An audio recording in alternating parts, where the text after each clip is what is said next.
আজি মানে আমাৰ শংকৰদেৱ শিক্ষা নিকেতন শ্ৰীবাণী 2014-15 বৰ্ষৰ পৰা যিসকল ছাত্ৰ ছাত্ৰীয়ে মেট্ৰিক দি আহিছে তেখেতলোকক আজি সম্বৰ্ধনা অনুষ্ঠানটি পাতিছোঁ।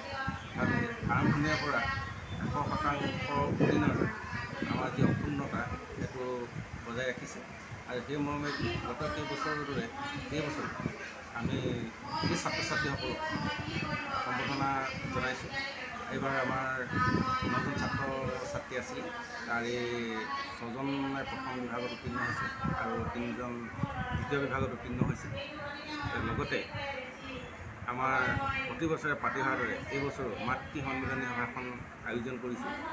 মানে কথা হ'ল কি, আপোনাৰ এজন ছাত্ৰ এজন সুনাগৰিক কৰিবৰ বাবে এজন সুস্থ সবল দেশৰ ধৰণী হিচাপে ধৰোতা হিচাপে গঢ় লৈ উঠিবলৈ হ'লে এগৰাকী মাতৃ যথেষ্ট দায়িত্ব আছে।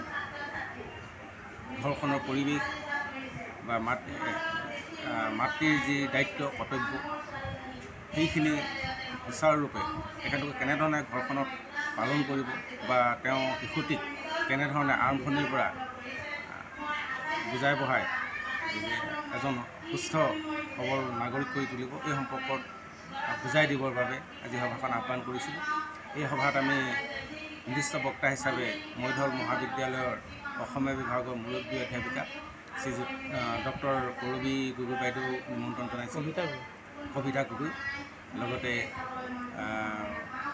সভানেত্ৰী হিচাপে শ্ৰীবাণী উচ্চতৰ মাধ্যমিক বিদ্যালয়ৰ অসমীয়া বিভাগৰ সহ শিক্ষয়িত্ৰী শ্ৰীযুক্তা লক্ষ্মীপ্ৰভা কটকী বাইদেউ নিমন্ত্ৰণ জনাইছিলোঁ আৰু বন্তি প্ৰজ্বলক হিচাপে নিমন্ত্ৰণ জনাইছিলোঁ এইবাৰ নৱনিৰ্বাচিত চিচিবগাঁও জিলা সমষ্টিৰ সদস্য শ্ৰীযুত ভূপেন চুতীয়াদেৱ।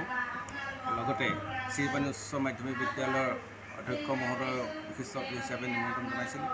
তেখেতলোকে আহি আজি মাতৃসকলক ইমান সুন্দৰৰূপে বুজাই দিছে, তাৰ বাবে তেখেতসকলক ধন্যবাদ জ্ঞাপন কৰিছোঁ।